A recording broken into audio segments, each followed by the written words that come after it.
आइए जी, चलो आज हम डिस्कस करेंगे अपना थ्योरी। अकाउंट्स में जो आपकी थ्योरी आती है वो थ्योरी को हम कवर करेंगे। देखो, थ्योरी आपको पता है सर, थ्योरी 9 मार्क्स की थ्योरी आनी है एग्जाम में। सर 9 मार्क्स किस तरीके से है सुन लो एक बार। जो क्वेश्चन नंबर 1 है आपका, कंपलसरी क्वेश्चन है, इसका जो सी पार्ट है, एक तो इसमें 4 नंबर का थ्योरी क्वेश्चन आएगा, और एक जो क्वेश्चन नंबर 6 होगा आपका, जिसमें आपका शेयर्स वाला क्वेश्चन आता है, उसमें भी एक पार्ट आपका बी पार्ट 5 नंबर का क्वेश्चन थ्योरी का आता है। ठीक है, तो 4 और 5 मिला के 9 नंबर की थ्योरी आती है। कल हमने कवर करे थे ट्रू फॉल्स, ठीक है, 12 नंबर के वो ट्रू फॉल्स हो गए। ठीक है, आज हम कवर कर रहे हैं थ्योरी, 9 मार्क्स। तो ट्रू फॉल्स और थ्योरी मिलाकर आपके कितने हो गए सर? 20 21 नंबर, 21 नंबर बनते हैं। ठीक है, अब ये 21 नंबर में अगर आप ढंग से पढ़ के जाओ, 21 नंबर में अगर आप ढंग से पढ़ के जाओ, मैं नहीं कहता कि थ्योरी में आपको 100% पूरे नंबर मिल जाएंगे, इंस्टीट्यूट पूरे नंबर देगा भी नहीं।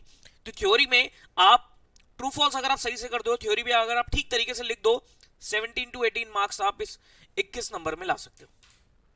तो हमें इसको इग्नोर नहीं करना चाहिए। आज मैं आपको ना एक शेड्यूल भी दूंगा, आज मैं आपको एक शेड्यूल भी दूंगा कि आपको अपना फाइनल रिवीजन किस तरीके से करनी है। तो मैंने आपका शेड्यूल बनाया है, कल से आपको, कल और परसों, परसों आपका एग्जाम है 12 तारीख को, तो कल पूरा 10 तारीख, परसों 11 तारीख, पूरे 2 दिन आपको सिर्फ और सिर्फ अकाउंट्स पढ़नी है। और जो एग्जाम वाला डे है, उस दिन भी सुबह सुबह आपको क्या करना है, हालांकि एग्जाम वाले डे पे मैंने लिखा हुआ है कि सुबह के 3 घंटे आपको, एग्जाम वाले दिन पे सुबह के 3 घंटे सिर्फ और सिर्फ थ्योरी और ट्रू फॉल्स ही करने हैं। जो मैंने आपको पीडीएफ दी है, वो पीडीएफ से थ्योरी और ट्रू फॉल्स की आपको करना है। ठीक है, तो ट्रू फॉल्स का हमने देख लिया था, अब हम थ्योरी देख रहे हैं। थ्योरी भी मैंने यहां पर आपको कुछ जो एग्जाम में मोस्टली क्वेश्चंस आए हुए हैं, जो पास्ट एग्जाम और आईसीए के कुछ इंपॉर्टेंट क्वेश्चंस थे थ्योरी के, वो मैंने डालकर दिए हैं। देखो, ऐसे अगर आप देखने लगोगे थ्योरी तो बहुत है। थ्योरी ऐसा नहीं है कि खाली थ्योरी वाले चैप्टर से आती है, किसी भी प्रैक्टिकल चैप्टर से भी थ्योरी क्वेश्चन बन जाता है। तो अगर इस तरीके से आप देखने लगोगे तो थ्योरी के क्वेश्चन तो बहुत है, कोई अंत ही नहीं है। ठीक है, बट स्टिल मैंने आपको कुछ अच्छे अच्छे क्वेश्चंस, जो इंपॉर्टेंट क्वेश्चंस हैं, इनको मैंने यहां पर डाल दिया है, जो आपको पढ़ के जाना चाहिए। अब थ्योरी ऐसा कोई रटने वाली चीज नहीं है, इसको एक बार रीड कर लो, एक बार अभी रीड कर लेते हैं, मेरे साथ रीड कर लो। मैं उम्मीद करता हूं एक बार आपने पहले पढ़ रखी होगी, नहीं पढ़ी है तो कोई बात नहीं, अभी एक बार मेरे साथ कर लो। और एक बार आप ये करना कि भाई जैसे क्लास खत्म हो जाएगी आज, उसके बाद एक बार दोबारा खुद से रीड कर लेना, और फिर सीधा उठाना एग्जाम वाले डे पर। एग्जाम वाले डे पर आपको 3 घंटे सुबह के थ्योरी और ट्रू फॉल्स पे ही लगाने हैं। ठीक है, तो जितना आप रीड करके जाओगे, जितनी बार आप रीड कर लोगे, तो कुछ पॉइंट्स आपके दिमाग में बैठ जाएंगे, आप आंसर को लिख सकते हो। मैं उम्मीद करता हूं कि 2 क्वेश्चन आने हैं, तो 2 क्वेश्चन जितने मैंने क्वेश्चन डाले, इन्हीं में से आपको मिल जाने चाहिए। बाकी देखो, नया क्वेश्चन भी आ सकता है, थोड़ा बहुत तो रिस्क भाई लेना ही पड़ता है जीवन में। आइए, तो अब ज्यादा टाइम ना वेस्ट करते हुए हम स्टार्ट करते हैं। लगभग 24-25 क्वेश्चन है जो मैं कवर करने हैं। सारे क्वेश्चंस को अच्छे से डिस्कस करेंगे, समझाऊंगा मैं आपको क्या है। आइए, अच्छा, आपका कोई भी डाउट्स वगैरह आ रहे हो आपको, तो यू कैन व्हाट्सएप मी, आप मुझे डाउट्स वाउट्स भेजते रहो, व्हाट्सएप कर दिया करो। कुछ बच्चे भेजते हैं, लेकिन कुछ बच्चों के आते ही नहीं है डाउट्स वगैरह, तो या तो डाउट्स ही नहीं आते, या फिर पता नहीं, भगवान भरोसे चल रहा है काम। ठीक है, तो डाउट्स वाउट भेजा करो, पता लगेगा कि तुम पढ़ रहे हो नहीं पढ़ रहे। ठीक है, तो डाउट्स वगैरह भेज दिया करो। करे भाई श्री गणेश, चलो आइए, क्वेश्चन नंबर 1, पहला क्वेश्चन देखो क्या है। What services can a chartered accountant provide to the society? What services can a chartered accountant provide to the society? एक सीए, कल को आप सीए बनोगे, तो सीए बनने के बाद आप क्या क्या सर्विसेज प्रोवाइड कर सकते हो, जरा बताओगे? बिना आंसर पढ़े, बिना आंसर पढ़े आप मुझे खुद बताओ कि एक चार्टर्ड अकाउंटेंट क्या क्या सर्विसेज दे सकता है। आपने सुना होगा, देखा भी होगा कि सीए वगैरह क्या क्या सर्विसेज देते हैं, तो सीए बनने के बाद आप क्या क्या सर्विसेज दे सकते हो। जो मैं पढ़ा रहा हूं, मैं कोई सीए सर्विस रेंडर नहीं कर रहा, तो टीचिंग को सीए सर्विस में डालना, टीचिंग में अपना एक पैशन फॉलो कर रहा हूं। ठीक है, तो ये कोई सीए सर्विस नहीं है। मैं पूछ रहा हूं सीए एक सर्विस क्या क्या दे सकता है, चार्टर्ड अकाउंटेंट सोसाइटी में क्या क्या सर्विस दे सकता है, क्या क्या काम करता है बेसिकली, बताओ क्या क्या काम करते हैं एक चार्टर्ड अकाउंटेंट्स, क्या क्या काम करते हैं, आंसर दीजिए, लिखिए कुछ पॉइंट्स कि भाई चार्टर्ड अकाउंटेंट क्या क्या काम करते हैं। हाँ जी, लिखो भाई लिखो, एक चार्टर्ड अकाउंटेंट क्या क्या काम करता है, क्या क्या सर्विसेज दे सकता है चार्टर्ड अकाउंटेंट सोसाइटी को। आपकी सोसाइटी में कोई ना कोई सीए दिख जाएगा आपको, आपके पेरेंट्स किसी ना किसी सीए से अपना कुछ काम करवाते होंगे, तो बताओ ना, आपने किसी सीए के ऑफिस में आप गए हो या आपने देखा हो, तो बताओ एक चार्टर्ड अकाउंटेंट क्या क्या सर्विसेज रेंडर कर सकता है सोसाइटी को। बताइए।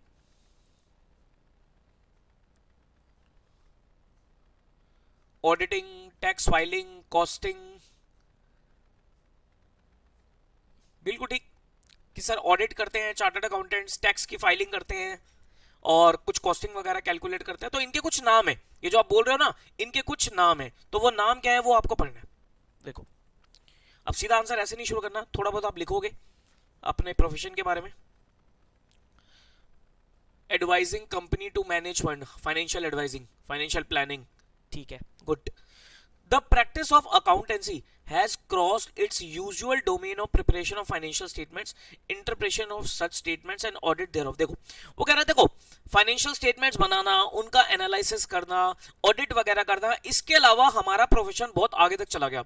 अब खाली हमारा प्रोफेशन ये ऑडिट वॉडिट फाइनेंशियल स्टेटमेंट बनाना सिर्फ यहीं तक सीमित नहीं है, बहुत कुछ काम कर सकते हैं chartered accountant. Chartered accountants are presently taking active role in the company laws, corporate laws वगैरह जो होते हैं उनके compliances, other corporate legislation matter, taxation law matters, direct और indirect tax and in general management problem. तो आज के जो chartered accountant, smart chartered accountant है, यहां पर हम और डोमेन ऐड कर सकते हैं, लाइक फाइनेंस की फील्ड में बहुत चार्टर्ड अकाउंटेंट चले गए, इंफॉर्मेशन टेक्नोलॉजी, आईटी कंसल्टेंसी में चले गए चार्टर्ड अकाउंटेंट्स, ठीक है, इंफॉर्मेशन सिस्टम्स ऑडिट में चले गए, फ्रॉड इन्वेस्टिगेशन, फ्रॉड डिटेक्शन, इस कामों में चले गए। तो ये सब नई इमर्जिंग फील्ड्स हैं, ये सब क्या है, नई इमर्जिंग फील्ड्स हैं।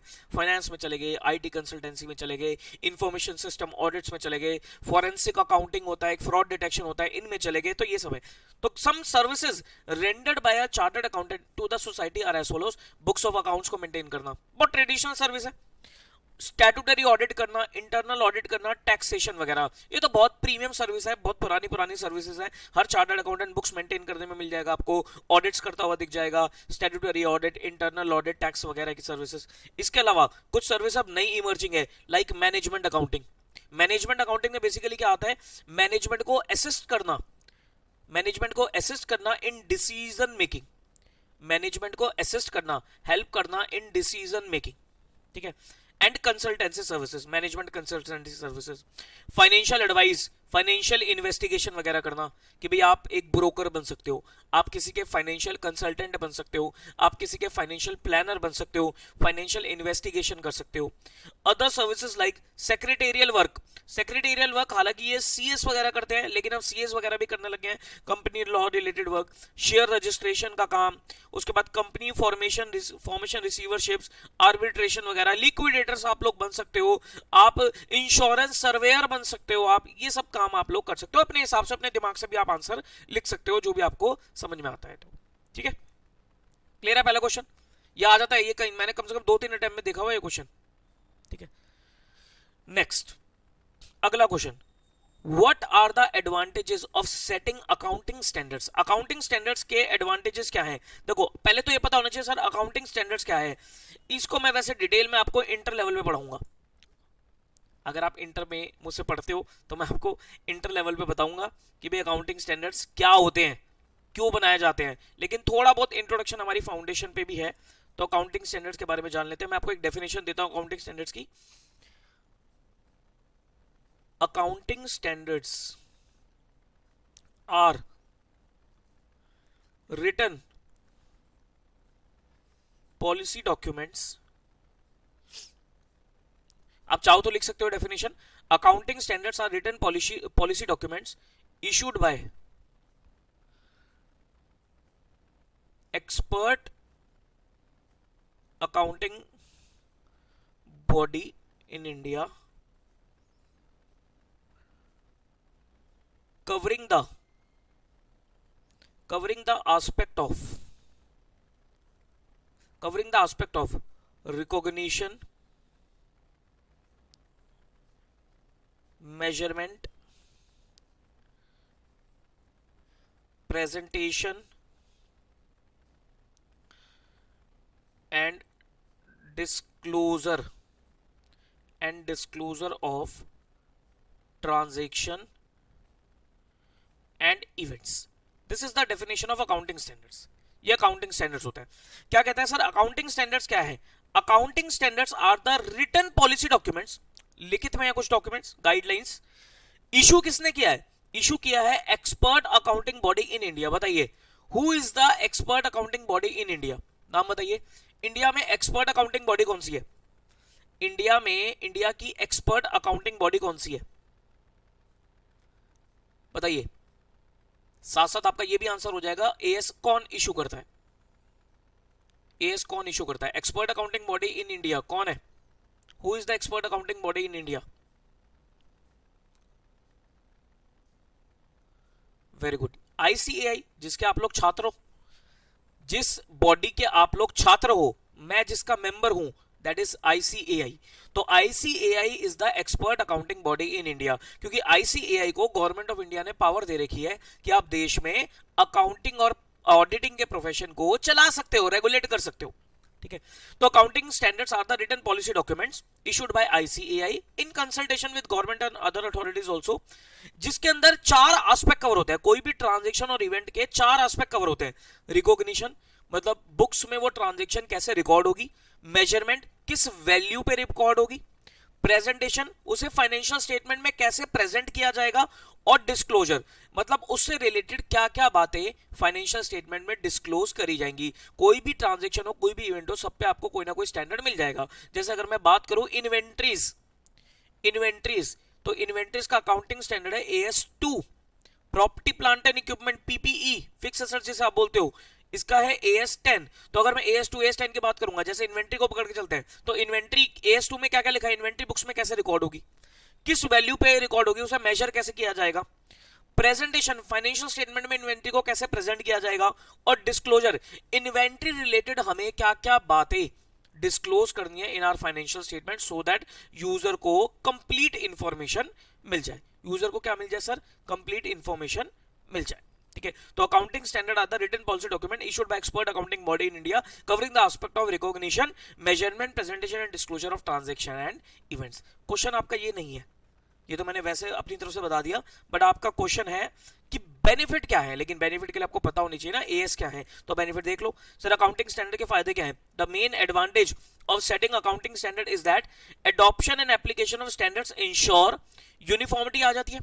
भाई अगर हर कोई कंपनी, हर कोई एंटिटी अकाउंटिंग स्टैंडर्ड को फॉलो करके अकाउंटिंग करेगी तो यूनिफॉर्मिटी आएगी अकाउंट्स में।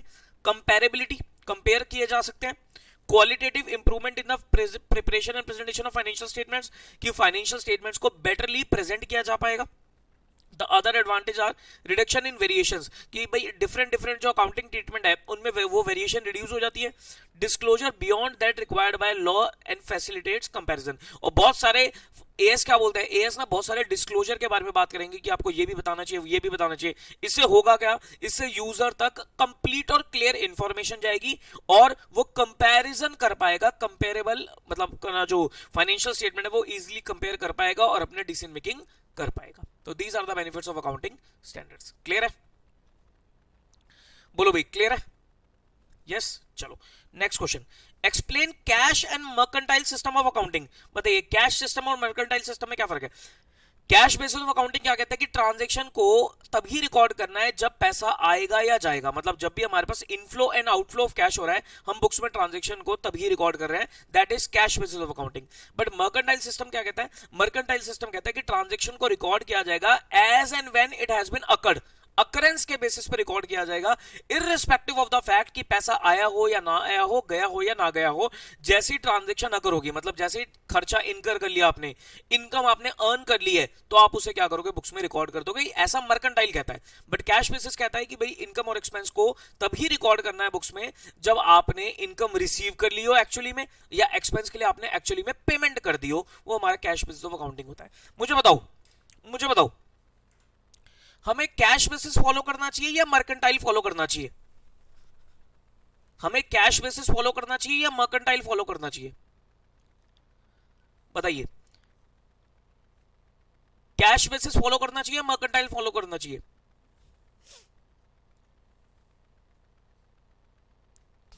आंसर दो, क्या हमें कैश बेसिस फॉलो करना चाहिए या मर्केंटाइल फॉलो करना चाहिए? Yes, answer is mercantile follow करना चाहिए। Mercantile accrual basis, yes, mercantile मतलब एक्रूअल बेसिस। अंकुर, मर्केंटाइल का मतलब होता है एक्रूअल बेसिस। एक्रूअल और मर्केंटाइल एक ही होता है। यस, एक्रूअल सिस्टम बोल लो या मर्केंटाइल सिस्टम बोल लो, एक ही होता है। ये एक्रूअल सेम ही है। ठीक है, तो हमें एक्रूवल सिस्टम फॉलो करना चाहिए। हमारे जो अकाउंटिंग प्रिंसिपल्स है वो कहते हैं, अकाउंटिंग कॉन्सेप्ट्स कहते हैं कि हमें एक्रूवल सिस्टम फॉलो करना चाहिए, बट कैश बेसिस मना नहीं है, कैश बेसिस में कोई मनाही नहीं है, हमें एक्रूवल करना चाहिए। लेकिन अगर आप कैश बेसिस फॉलो करते हो तो हमें उसका डिस्क्लोजर देना पड़ेगा कि हमने अकाउंटिंग कैश बेसिस पे करी है, ऐसा हमारा अकाउंटिंग स्टैंडर्ड 1 कहता है। जो हमारा AS1 होता है ना, वो कहता है कि अगर आप अक्रूवल सिस्टम फॉलो करते हो, क्योंकि AS1 कहता है कि आपको 3 फंडामेंटल असम्पशन फॉलो करते रहना पड़ेगा, गोइंग कंसर्न, कंसिस्टेंसी और एक्रूवल। तो अगर आप मान लो एक्रूवल फॉलो ना करके आप कैश बेस पे काम कर रहे हो, कैश बेस पे अकाउंटिंग कर रहे हो, तो आपको इसे डिस्क्लोज करना पड़ेगा। मनाही नहीं है फॉलो करने के लिए कैश बेसिस, आप फॉलो कर सकते हो। बट अगर मैं कंपनीज की बात करूं, तो हमारा कंपनीज एक्ट मैंडेटरी बोलता है कि मर्केंटाइल सिस्टम पे अकाउंटिंग होगी। कंपनीज के लिए mercantile system is mandatory, company law में लिखा हुआ है। तो देखो एक बार रीड कर लो से, cash and mercantile system.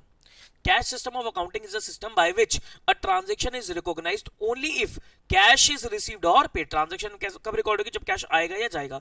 In cash system of accounting, entries are made only when cash is received or paid. No entry being made when a payment or receipt is merely due. कि भी transaction कब record होगी cash system में, जब आपका पैसा आया है या गया है, ड्यू बेसिस पे कुछ नहीं होगा। Cash system is normally followed by professionals, जैसे डॉक्टर्स हो गया, चार्टर्ड अकाउंटेंट्स हो गया, ये लोग फॉलो करते हैं कैश सिस्टम। एजुकेशनल इंस्टीट्यूशन हो गया, एनपीओ वगैरह, इनमें चल जाता है कैश बेसिस। लेकिन अगर मैं मर्केंटाइल सिस्टम की बात करूं, it's a system of classifying and summarising transaction into asset, liability, equity, cost, revenue and recording thereof. A transaction is recognised when either a liability is created and impaired and asset is created or impaired. वो कह रहे हैं transaction को कब record करोगे, जैसे ही आपकी ऊपर एक लायबिलिटी आ जाती है आप रिकॉर्ड कर दो, जैसे ही आपके पास कोई एसेट आ जाता है आप उसे रिकॉर्ड कर लो। ठीक है, a record is made on the basis amount have become due for the payment or received, irrespective of the fact whether the payment is made or received actually or not। कि जैसे transaction due हो जाती है आप उसे record कर लो, irrespective of the fact कि पैसा आया हो या ना आया हो। ठीक है जी, बात समझ में आती है ये। Mercantile system of accounting is generally accepted accounting system by business entity. में जनरली कौन सा चलता है, जनरली आपका जो सिस्टम फॉलो होता है वो कौन सा होता है, मर्केंटाइल सिस्टम ऑफ अकाउंटिंग चलता है। Next, distinguish between fundamental accounting assumption and accounting policies. यही मैं बात कर रहा था फंडामेंटल अकाउंटिंग असम्पशन की, AS1 और अकाउंटिंग पॉलिसीज दोनों में क्या फर्क है, फंडामेंटल अकाउंटिंग असम्पशन और अकाउंटिंग पॉलिसीज में क्या डिफरेंस है। देखो, fundamental accounting assumption as the name suggest, fundamental accounting assumption as the name suggest, ये वो असम्पशन है, 3 असम्पशन होती है फंडामेंटल, एक्रूवल, कंसिस्टेंसी और गोइंग कंसर्न। ये वो असम्पशन है जो हमेशा मानी जाती है कि फॉलो हो गई है, मतलब इसका अलग से डिस्क्लोजर देने की जरूरत नहीं है। मतलब अगर आप मान लो किसी कंपनी के फाइनेंशियल स्टेटमेंट्स पढ़ रहे हो तो आप मान के चलोगे कि ये 3 असम्पशन फॉलोड है। कौन कौन सी, गोइंग कंसर्न, एक्रूवल और कंसिस्टेंसी। ठीक है, गोइंग कंसर्न मतलब कि बिजनेस लंबे समय के लिए चलेगा, इंटेंशन नहीं है बिजनेस को बंद करने की। एक्रूवल सिस्टम अभी मैंने आपको पढ़ाया। और कंसिस्टेंसी मतलब कि जो अकाउंटिंग पॉलिसीज हम पहले फॉलो कर रहे थे वही सेम अकाउंटिंग पॉलिसीज अब फॉलो हो रही हैं। अगर मान लो आप इन तीनों एजम्पशन में से एक भी एजम्पशन फॉलो नहीं करते हो तब आपको डिस्क्लोजर देना है। क्या बोला मैंने, अगर आप इन तीनों एजम्पशन में से एक भी एजम्पशन फॉलो नहीं कर रहे then you need to disclose. अगर आप तीनों फॉलो कर रहे हो तो अलग से डिस्क्लोजर देना नहीं है, क्योंकि वो एज्यूम्ड है कि फॉलो हो गई होंगी। लेकिन अगर आप तीनों में से एक भी फॉलो नहीं कर रहे हो तो आपको डिस्क्लोजर देना पड़ेगा। अकाउंटिंग पॉलिसीज क्या है सर, अकाउंटिंग पॉलिसीज एंटिटीज अपने हिसाब से बनाती हैं। Accounting policies are the set of accounting principles and method of applying those principle. जैसे पीपीई को डेप्रिशिएट करना है, this is my accounting principle. Depreciation लगाने के लिए मैं मेथड चूज करूंगा WDV मेथड, तो ये पूरा सेट क्या कहलाएगा, अकाउंटिंग पॉलिसी कहलाएगा। इन्वेंट्री वैल्यूएशन करनी है एट कॉस्ट और NRV whichever is less, this is accounting principle. और कॉस्ट निकालने के लिए मैं यूज करूंगा लेट्स से फीफो मेथड या वेटेड एवरेज मेथड। ये method of applying those principle हो गए, तो पूरा सेट क्या कहलाएगा, अकाउंटिंग पॉलिसी कहलाएगा। क्लियर है, अब इसको डिफरेंस रीड कर लेते हैं। There are 3 fundamental accounting assumption 3 ही होती है, गोइंग कंसर्न, कंसिस्टेंसी और एक्रूवल। लेकिन अगर मैं अकाउंटिंग पॉलिसीज की बात करूं तो इसमें कोई लिस्ट ऑफ अकाउंटिंग पॉलिसीज नहीं है। ये सिचुएशन बनाती है, एंटिटी अपने हिसाब से अपनी अकाउंटिंग पॉलिसी बना सकती है, क्योंकि वो एंटरप्राइज टू एंटरप्राइज डिपेंड करेगा, उसके नेचर ऑफ बिजनेस के हिसाब से डिपेंड करेगा। अकाउंटिंग assumptions का डिस्क्लोजर रिक्वायर्ड नहीं है. No disclosure is required if all the assumption have been followed. अगर सारी assumption फॉलो हो रही है तो आपको डिस्क्लोजर नहीं देना. बट अकाउंटिंग पॉलिसी, एक एक पॉलिसी आपको डिस्क्लोज करनी पड़ेगी. मान लो आप, अगर आपने 10-15 पॉलिसीज बना रखी है तो आपको अपने नोट्स टू अकाउंट्स में ये 10-15 पॉलिसीज बतानी पड़ेंगी कि ये हमारा सेट ऑफ अकाउंटिंग पॉलिसीज है जो फॉलो करते हैं. मतलब सर डेप्रिसिएशन लगाने का मैं डेप्शन लगाता हूं और मेथड कौन सा लगाता हूं ये मुझे डिस्क्लोज करना पड़ेगा. यस, ये आपको डिस्क्लोज करना पड़ेगा क्योंकि आपकी अकाउंटिंग पॉलिसी है. ये सारी बातें मैं आपको AS1 वाली बता रहा हूं, अकाउंटिंग स्टैंडर्ड 1 में लिखी है. वो कहता है अगर मान लो कोई भी assumption फॉलो नहीं होती है तो उसका डिस्क्लोजर देना पड़ेगा along with the reason. अगर आप कोई भी assumption फॉलो नहीं कर रहे, लेट्स से आप गोइंग कंसर्न बेसिस पर अकाउंटिंग नहीं कर रहे, या आप एक्रूवल की जगह cash basis of accounting follow करते हो, या आपकी अकाउंटिंग पॉलिसी में कंसिस्टेंसी नहीं है, आपने बदल दी है इस बार अकाउंटिंग पॉलिसी, दैट मींस आपकी assumption वॉयलेट हो गई है, तो आपको क्या करना पड़ेगा, डिस्क्लोजर देना पड़ेगा along with the reason. ठीक है. बट अगर आपने पॉलिसी चेंज करी है तो आपको डिस्क्लोजर क्या देना है, सिर्फ आपको इफेक्ट ऑफ द चेंज बताना पड़ेगा कि भाई पॉलिसी चेंज करने की वजह से उसका क्या इंपैक्ट आ रहा है इन द फाइनेंशियल स्टेटमेंट्स, वो आपको डिस्क्लोज करना पड़ेगा. assumptions में आपके पास कोई ऑप्शन नहीं होता. 3 assumptions हैं, ये तीनों ही आपको फॉलो करनी है, लेकिन फर्म पॉलिसी अपने हिसाब से बना सकती है.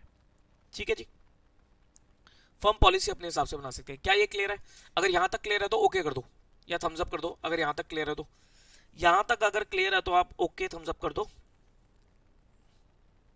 जल्दी बताओ, क्या ये वाले क्वेश्चंस क्लियर है?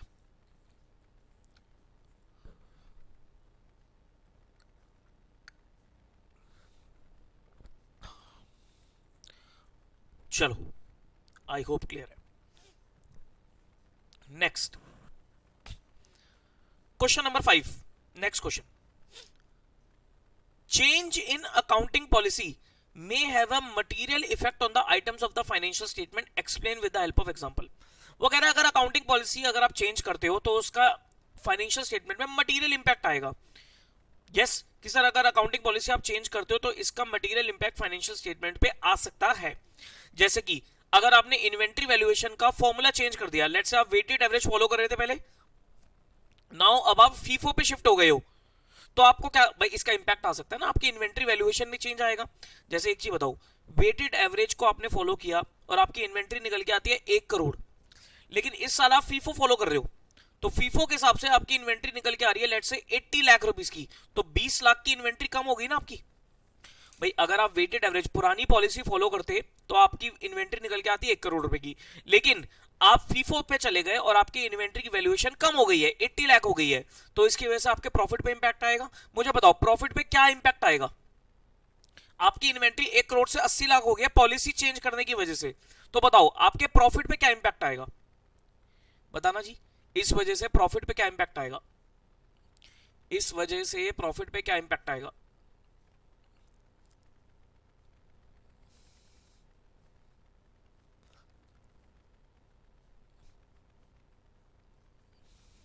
थ्योरी से भागना नहीं चाहिए, ये ध्यान रखना. आगे इंटर लेवल पे आपको थ्योरी काफी पढ़नी है अकाउंटिंग स्टैंडर्ड्स में, तो थ्योरी से भागना नहीं चाहिए. थ्योरी देखो, थ्योरेटिकल बेस अगर क्लियर होता है ना तो जाकर आप प्रैक्टिकल क्वेश्चंस कर पाते हो, क्योंकि फाउंडेशन में इतनी ज्यादा थ्योरी नहीं होती है, प्रैक्टिकल पे ज्यादा फोकस होता है, तो बच्चा थ्योरी से भागता है. लेकिन जब आप इंटर पे आओगे तो आपको पता लगेगा कि भाई थ्योरी का बहुत बड़ा रोल है. Accounting standard theoretical base strong करते हैं. प्रॉफिट लेस बिकॉज परचेज ज्यादा हो जाएंगे. हाँ देखो, अगर आपकी इन्वेंट्री की वैल्यू कम हो गई है तो प्रॉफिट लेस हो गया होगा. भाई इन्वेंट्री की वैल्यू कम हो गई है तो आपका इंपैक्ट क्या आ रहा होगा? 20 लाख रुपए की इन्वेंट्री कम हो गई है तो आपका प्रॉफिट कम आ रहा होगा. तो एक चीज बताओ ना, आपको यूजर को डिस्क्लोज नहीं करनी पड़ेगी ये चीज. यस, नहीं तो यूजर तो ये समझेगा ना कि कंपनी ने कम प्रॉफिट कमाया, यूजर तो यही समझेगा कि कंपनी ने कम प्रॉफिट कमाया है, जबकि आपको इसे डिस्क्लोज करना पड़ेगा कि जो कम प्रॉफिट आया है ये हमारी सेल्स रिडक्शन की वजह से या खर्चों की वजह से नहीं हुआ कम, हमारा पॉलिसी चेंज करने की वजह से 20 लाख रुपए का कम प्रॉफिट आया. तो इसको आपको क्वांटिफाई करके, इसके इफेक्ट को क्वांटिफाई करके आपको डिस्क्लोज करना पड़ेगा, अदरवाइज फाइनेंशियल स्टेटमेंट यूजर के लिए हेल्पफुल नहीं रहेंगी, वो डिसीजन मेकिंग ठीक से नहीं कर पाएगा. क्लियर है? तो ये बताना पड़ता है. Next question, What are the advantages of subsidiary books? Subsidiary books बनाते हो ना, sale book, purchase book, purchase return book, sale return book, cash book, ठीक है, BR book, BP book, journal, ये सब आपकी क्या होती है? Subsidy book. इसके एडवांटेज बता दो क्या क्या होते हैं. सर डिवीजन ऑफ वर्क, काम डिवाइड हो जाएगा, क्योंकि देखो अगर आप सारी एंट्री एक ही जर्नल में रिकॉर्ड करोगे तो आपको कई सारी सब्सिडी बुक्स अगर आप बना लेते हो तो क्या हो जाता है, आपका काम डिवाइड हो जाता है अंडर नंबर ऑफ क्लर्क्स। आप सबको एक डिवीजन ऑफ वर्क दे सकते हो कि भाई तुम्हें सेल्स देखनी है, तुम्हें परचेज देखनी है, तुम्हें सिर्फ कैश हैंडल करना है, तुम्हें बीआरबीपी हैंडल करना है। आप सबको क्या कर सकते हो, डिवीजन ऑफ वर्क कर सकते हो, काम डिवाइड कर सकते हो। काम डिवाइड करने से क्या होता है, स्पेशलाइजेशन और एफिशिएंसी आ जाएगी।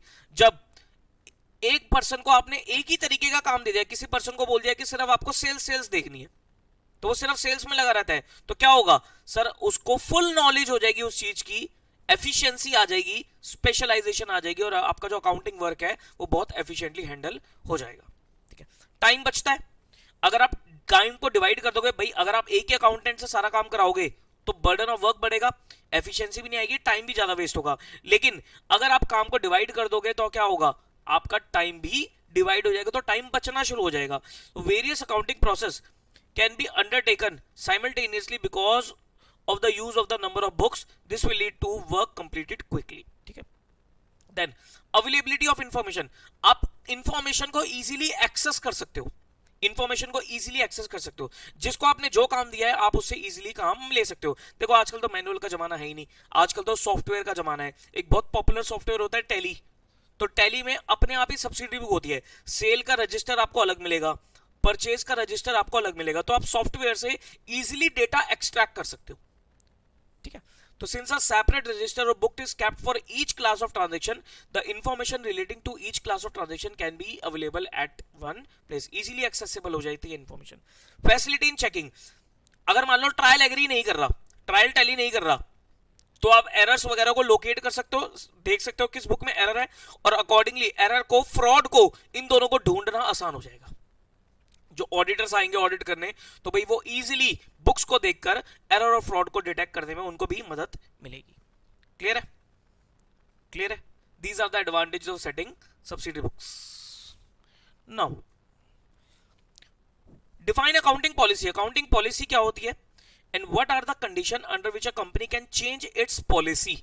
पॉलिसी क्या होती है और कंपनी पॉलिसी कब चेंज कर सकती है। देखो पॉलिसी की डेफिनेशन क्या है, अकाउंटिंग पॉलिसी ने एक specific set of accounting principle है plus method of applying those principal.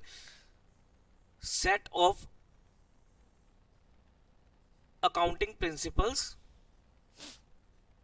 Plus method of applying those principles, set of accounting principles and method of applying those principles. तो accounting policy refers to specific accounting principle and method of applying those principles adopted by the enterprise in preparation and presentation of financial statement. तो ये principles, ये policy entity क्या करती है, adopt करती है, and policies are based on various accounting concept, principle and convention. जो आप अकाउंटिंग पॉलिसी बनाते हो वो जो आपके बेसिक अकाउंटिंग प्रोसेस कॉन्सेप्ट्स होते हैं, प्रिंसिपल कन्वेंशंस, इनको फॉलो करते हुए बनाते हो। ठीक है, क्या अकाउंटिंग पॉलिसी हम बदल सकते हैं? यस, अकाउंटिंग पॉलिसी बदल सकते हो तीन केसेस में। A change in accounting policy shall be made in the following condition. पहला, if it is required by any statute. पहला पॉइंट क्या हो गया, अगर कोई लॉ बोलता है चेंज करने के तो आप कर दो। If it is for compliance with an accounting standard, अगर आपको कोई अकाउंटिंग स्टैंडर्ड को कंप्लाई करने के लिए अपनी पॉलिसी बदलनी पड़ रही है तो आप कर दो।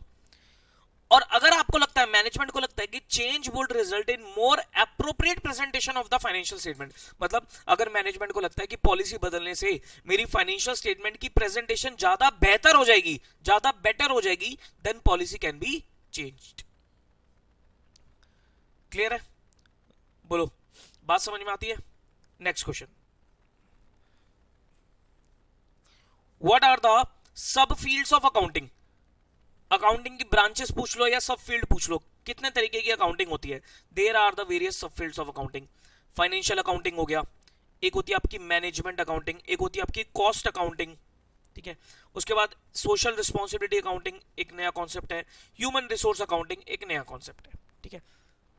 फाइनेंशियल अकाउंटिंग जो हम सब पढ़ते हैं, हम ये जो पढ़ रहे हैं, दैट इज फाइनेंशियल अकाउंटिंग। तो फाइनेंशियल अकाउंटिंग में क्या आता है, it covers the preparation and interpretation of financial statements and communication to the user of accounts, कि फाइनेंशियल स्टेटमेंट को प्रिपेयर करना, प्रेजेंट करना, कम्युनिकेट करना to the users, this is financial accounting. It is a historical in nature, क्योंकि हम past data को use करके accounting करते हैं. It record the transaction which had already been occurred, तभी से हिस्टोरिकल बोला जाता है. The final step of financial accounting is the preparation of the P&L account and balance sheet. It primarily helps in determination of net result for an accounting period and financial position on a given date. Financial accounting का purpose क्या है? Results निकालना कि एक particular period के क्या results रहे, results in the terms of profit और लॉस. फाइनेंशियल पोजीशन को एसरटेन करना थ्रू बैलेंस शीट. ठीक है, ये होगी आपकी financial accounting. Now management accounting क्या होती है? मैनेजमेंट अकाउंटिंग जो मैनेजर्स होते हैं वो इंटरनल डिसीजन मेकिंग के लिए यूज करते हैं. मैनेजमेंट अकाउंटिंग का एक कॉन्सेप्ट जो होता है वो मैनेजर्स यूज करते हैं for their internal decision making. जैसे कि मान लो एक मशीनरी है, इसको बाय किया जाए या रेंट पे लिया जाए, इसके लिए कुछ कैलकुलेशंस करनी होंगी. मशीनरी को बाय किया जाए या रेंट पे लिया जाए तो इसके लिए क्या करनी पड़ेगी? मैनेजमेंट को कुछ कैलकुलेशंस करनी पड़ेगी. तो इन कैलकुलेशंस को करने के लिए जो अकाउंटिंग यूज हो रही है उसका नाम है मैनेजमेंट अकाउंटिंग. आप लोग इंटर लेवल पे पढ़ते हो, आपका पूरा सब्जेक्ट है cost accounting and management accounting, तो वहां पर दोनों पढ़ लोगे आप. तो management accounting it is concerned with internal reporting to the managers of a business unit to discharge the functions of stewardship, planning, control and decision making. The management needs variety of information. भाई planning करने के लिए, controlling purpose के लिए, decision making के लिए management को कई सारी क्या चाहिए होती है? इंफॉर्मेशन चाहिए होती है.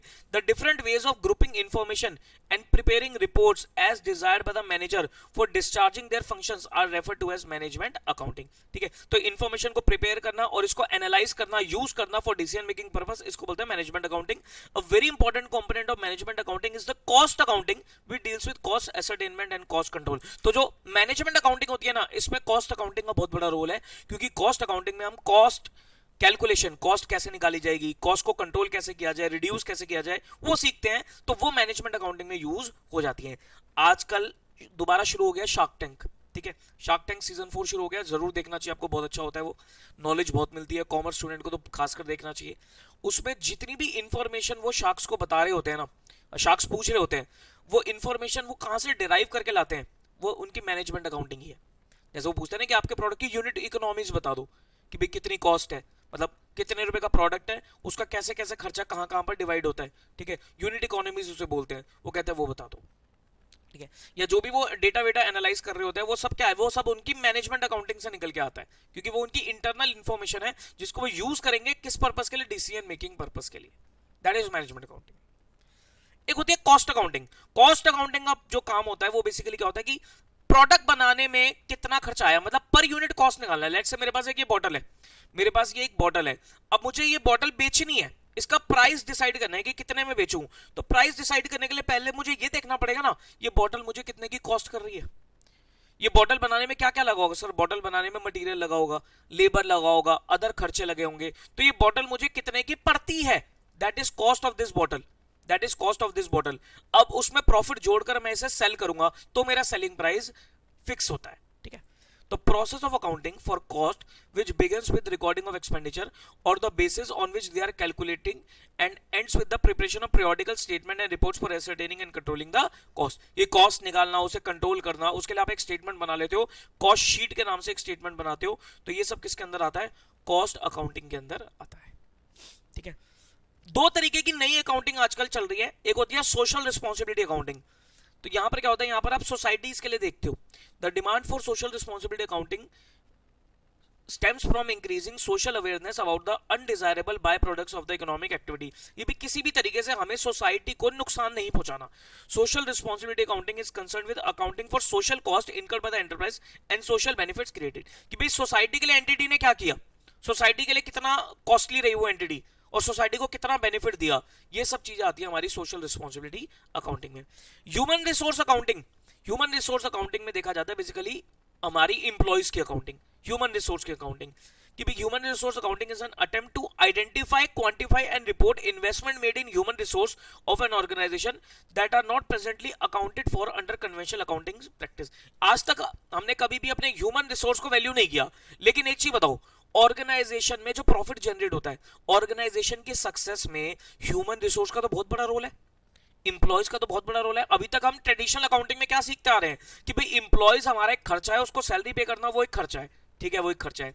लेकिन कई बार जो ह्यूमन रिसोर्सेज है, जो ह्यूमन बीइंग होते हैं, उनकी वैल्यू एडिशन भी तो होती है एंटिटी में, उनकी नॉलेज, उनका एक्सपीरियंस, उनकी एक्सपर्टीज, उनका कैलिबर, उनकी कॉम्पिटेंस, वो भी तो एंटिटी को वैल्यू ऐड करके देती है। उसकी तो आज तक कोई अकाउंटिंग नहीं करी, उसकी तो कोई वैल्यू नहीं करी। तो ये एक नया कॉन्सेप्ट इंक्रीज हो रहा है, ह्यूमन रिसोर्स अकाउंटिंग, ठीक है। तो कोई बड़ी बात नहीं है, थोड़े टाइम में आपको बैलेंस शीट्स पे ह्यूमन रिसोर्स के नाम का एक एसेट भी दिखने लग जाएगा, इंप्लॉइज के नाम का एक एसेट भी दिखने लग जाएगा कि मेरे इंप्लॉय की कितनी वर्थ है जो मेरे को बिजनेस में बेनिफिट पहुंचा रही है। तो these are the sub fields of accounting: financial accounting, management accounting, cost accounting, social responsibility accounting और ह्यूमन रिसोर्स अकाउंटिंग। क्या यहां तक क्लियर है? जल्दी बताओ, क्या यहां तक क्लियर है?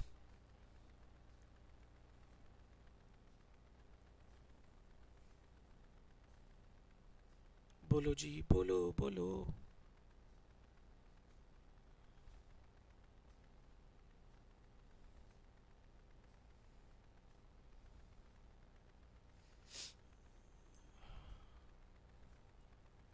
चलो next question, what are the importance of journal? Journal के क्या इंपॉर्टेंस है? जर्नल के क्या इंपॉर्टेंस है? जर्नल एंट्री करते हो ना आप, जर्नल बनाते हो, तो जर्नल के क्या इंपॉर्टेंस है?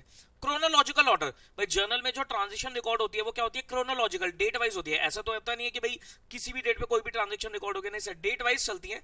One get complete information about the business transaction on a time basis. आपको टाइमली इंफॉर्मेशन मिलती चली जाएगी थ्रू जर्नल। जर्नल का एक और नाम होता है अकाउंटिंग सॉफ्टवेयर में से डे बुक बोलते हैं, डे बुक। नरेशन, जो भी एंट्री रिकॉर्ड होती है इसका एक नोट देते हो, नरेशन। नरेशन क्या होता है? एक precise explanation of the transaction for the purpose of understanding the entity. One can know the correctness of the entry through इस नरेशन। नरेशन से आपको पता लग जाएगा कि भी ट्रांजैक्शन सही डली है या नहीं डली है। And the basis of posting, journal जो होता है, जर्नल आपका हेल्प करेगा to post the entry in the ledger. This eases the accountant in their work and reduce the chance of error, ठीक है। तो जर्नल हेल्प करता है लेजर पोस्टिंग में। तो इससे क्या होगा सर? अकाउंटेंट का जो काम होता है वो कम हो जाता है और एरर रेट भी कम हो जाएगा। Differentiate between provision and contingent liability, very important, बहुत इंपॉर्टेंट है। प्रोविजन एंड कंटीजेंट लायबिलिटी का डिफरेंस, प्रोविजन और कंटीजेंट लायबिलिटी का डिफरेंस, क्या फर्क है? पहले मैं आपको कॉन्सेप्ट बता देता हूं। देखो, प्रोविजन और कंटीजेंट लायबिलिटी का डिफरेंस क्या है?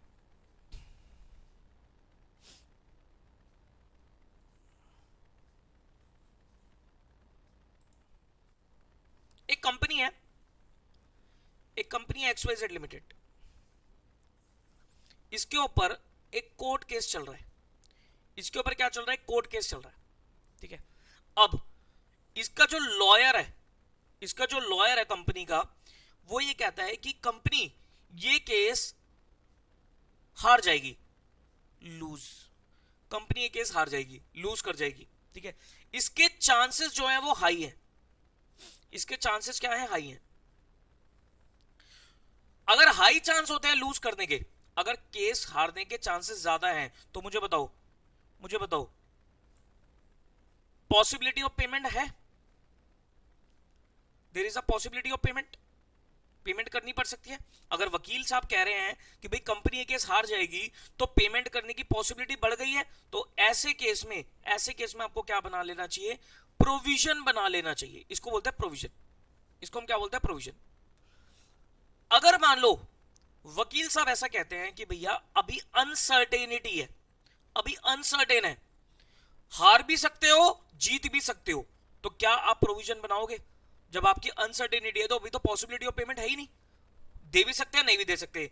तो ऐसे केस में प्रूडेंट होते हुए, प्रूडेंस को फॉलो करते हुए एडवाइजेबल है कि आप अपने यूजर को यह चीज एटलीस्ट बता दो कि भाई कंपनी के ऊपर एक केस चल रहा है जिसमें लायबिलिटी आ भी सकती है नहीं भी आ सकती है।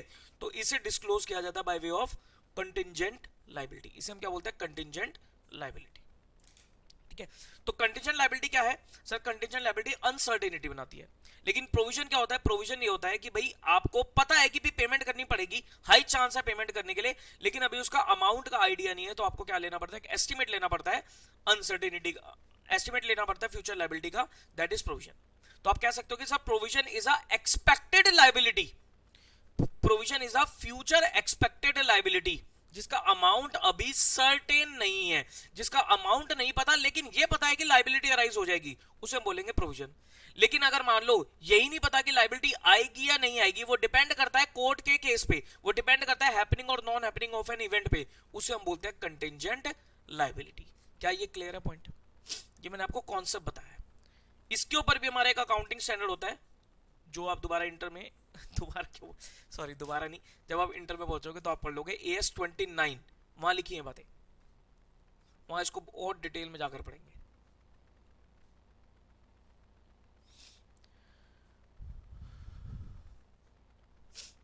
क्या ये क्लियर है? अब इसका डिफरेंस देख लेते हैं, प्रोविजन एंड कंटिंजेंट लायबिलिटी। वो कहता है provision is a present liability, present liability मतलब अभी आपके सर के ऊपर लायबिलिटी है of a uncertain amount, but इसका अमाउंट सर्टेन नहीं है, लायबिलिटी तो राइज हो गई है, लेट से कंपनी कोर्ट केस हार गई है, कंपनी कोर्ट केस हार गई है या हारने के चांसेस बहुत हाई है, तो लायबिलिटी तो सर लगभग कंफर्म हो गई है, लेकिन अमाउंट नहीं पता, उसे बोलेंगे provision, which can be measured. तो हमें एक एस्टिमेशन लेना पड़ता है, तो which can be measured reliably using a substantial degree of estimation, जिसको हम एक आइडिया से एक अनुमान लगा के मेजर करना पड़ता है। But contingent liability is a possible obligation. देखो यहां पर क्या है, यहां पर है प्रेजेंट लायबिलिटी, या आप लिख सकते हो present obligation. Provision is a present obligation, but contingent liability is a possible obligation. ये प्रेजेंट है, ये पॉसिबल है। प्रेजेंट में क्या हुआ कि लायबिलिटी आ गई है, लेकिन पॉसिबल में क्या है कि सर अभी कंफर्म नहीं है आएगी या नहीं आएगी, आ भी सकती है नहीं भी आ सकती है। दैट मे और may not crystallise depending on the occurrence और नॉन अकरेंस ऑफ वन और मोर अनसर्टेन फ्यूचर इवेंट। कि भाई लायबिलिटी आ भी सकती है नहीं भी आ सकती है, ये किस पे डिपेंड करता है? ये डिपेंड करता है अकरेंस और non occurrence of uncertain future events. बताओ, एक मिनट, थोड़ा सा स्क्रीन कट रही है ना, थोड़ा सा काम करते हैं, इसको ना यहाँ से थोड़ा सा इसको यहाँ ले आते हैं, एटलीस्ट आपको दिख जाएगा पूरा। ठीक है, अब नहीं कटेगी, क्लियर है? अब provision meets the recognition criteria, provision meets the recognition criteria मतलब प्रोविजन को बुक्स में रिकॉर्ड किया जाता है, अगर आप बैलेंस शीट में देखोगे तो आपको प्रोविजन दिखता है, लेकिन contingent liability fails to meet the recognition criteria, मतलब कंटिंजेंट लायबिलिटी को बुक्स में रिकॉर्ड नहीं किया जाता, इसे डिस्क्लोज किया जाता है कहां पर? In the notes to accounts, notes में डिस्क्लोज करना होता है इसे। Provision is recognised when an enterprise has present obligation arising from the past event, an outflow of resource is probable and reliable estimate can be made of the amount of obligation। Provision कब recognise होगा? जब एक present obligation है कि भैया resource का outflow होगा, एक प्रेजेंट ऑब्लिगेशन है रिसोर्स का आउटफ्लो होगा और जिसको हम एस्टिमेट भी कर सकते हैं, जिसका अमाउंट हम एस्टिमेट भी कर सकते हैं, तो प्रोविजन रिकॉर्ड होगा। But contingent liability includes present obligation that do not meet the recognition criteria because either it is not probable that settlement of these obligation will require the flow of the benefit or amount can not be measured reliably. वो कह रहा है contingent liability ऐसी present obligation है, contingent liability भी present obligation हो सकती है जिसपे अभी आउटफ्लो ऑफ रिसोर्स का पता नहीं है कि रिसोर्स जाएंगे या नहीं जाएंगे, रिसोर्स जाएंगे या नहीं जाएंगे तो उसका पता नहीं है, तो उसे कंटिंजेंट लायबिलिटी बोलेंगे। या फिर आपको ये तो पता है रिसोर्स जाएंगे लेकिन अमाउंट एस्टिमेट नहीं किया जा सकता, अमाउंट का अंदाजा नहीं लग पा रहा, तब भी आप प्रोविजन नहीं बनाओगे, क्योंकि प्रोविजन बनाने के लिए अमाउंट एस्टिमेट करना जरूरी है। अगर मान लो सर मेरे ऊपर लायबिलिटी आ गई है, कंपनी के ऊपर लायबिलिटी आ गई है कि पेमेंट करनी है, लेकिन वो अमाउंट का अंदाजा नहीं लगा पा रही है, तो प्रोविजन रिकॉर्ड नहीं हो सकता बुक्स में, तो कंटिंजेंट लायबिलिटी ही दिखाई जाएगी। If management estimates that it is probable that settlement of an obligation will result in outflow of economic benefits, it recognizes provision in the balance sheet। अगर management estimate करती है कि भाई obligation settle करने के लिए रिसोर्सेज का outflow होगा ही होगा, एस्टिमेट कर लेती है मैनेजमेंट, तो प्रोविजन रिकॉर्ड हो जाएगा।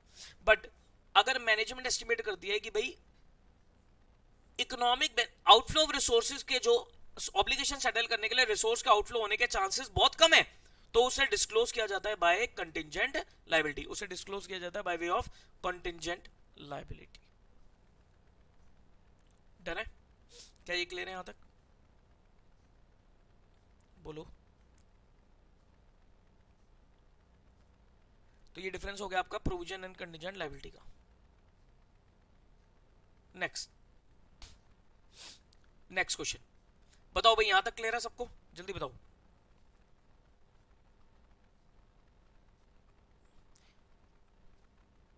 ये दोबारा क्वेश्चन 18 सेम आ गया, इसको मैं यही टिक लगा रहा हूं, सेम 18 क्वेश्चन भी रिपीट हो गया प्रोविजन, इसका मतलब ये 2 बार आया हुआ एग्जाम में, तब ये डला है यहां पर, रिपीट हुआ होगा। और मैं देख रहा हूँ कितने क्वेश्चन है लगभग, नहीं भाई 24 नहीं थे, 26 तो क्वेश्चन है, फिर कुछ शॉर्ट नोट्स भी हैं। ठीक है चलो फटाफट करते हैं भाई, टाइम लगेगा नहीं तो इसमें।